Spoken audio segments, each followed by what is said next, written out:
prophecy of the golden girdle. The high priest of Israel wears a golden girdle because he's cleaved to the house of Israel.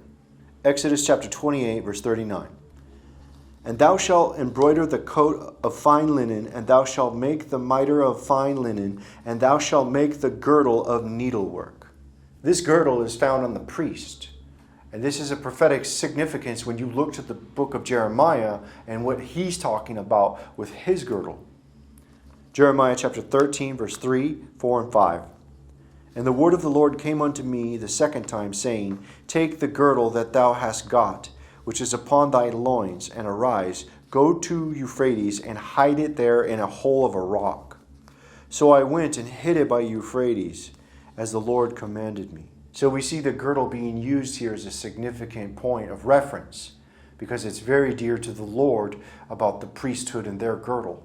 Looking to the verse 6 and 7, it says, And it came to pass after many days that the Lord said unto me, Arise, go to Euphrates, and take the girdle from thence, which I commanded thee to hide there. Then I went to the Euphrates and digged, and took the girdle from the place where I had hid it, and behold, the girdle was marred. It was profitable for nothing. Jeremiah the prophet was showing a corrupted girdle, which means a corruption of the girdle of the house of Israel. Jeremiah 13, verse 10. This evil people which refuse to hear my words, which walk in the imagination of their heart, and walk after other gods to serve them and to worship them, shall even be as this girdle, which is good for nothing. For as the girdle cleaveth to the loins of a man, so have I caused to cleave unto me the whole house of Israel, and the whole house of Judah, saith the Lord, that they might be unto me for a people, and for a name, and for a praise, and for a glory, but they would not hear. In the prophetic allegory, the Lord says that the whole house of Israel will be cleaved to him, because he's the high priest.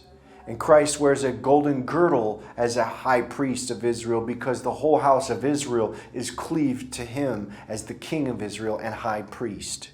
Revelation chapter 1, verse 13. And in the midst of the 7 candlesticks, one like the Son of Man, clothed with a garment down to the foot, and girt about the paps with a golden girdle. We see Christ with the golden girdle that does not corrupt. And he's the high priest forever, cleaved to the house of Israel. In the likeness that Jeremiah had hid his girdle, and that one was corrupted, Christ has a golden girdle that does not corrupt. And he is the high priest forever, with the house of Israel cleaved to him like that golden girdle. And this is the prophecy of the golden girdle.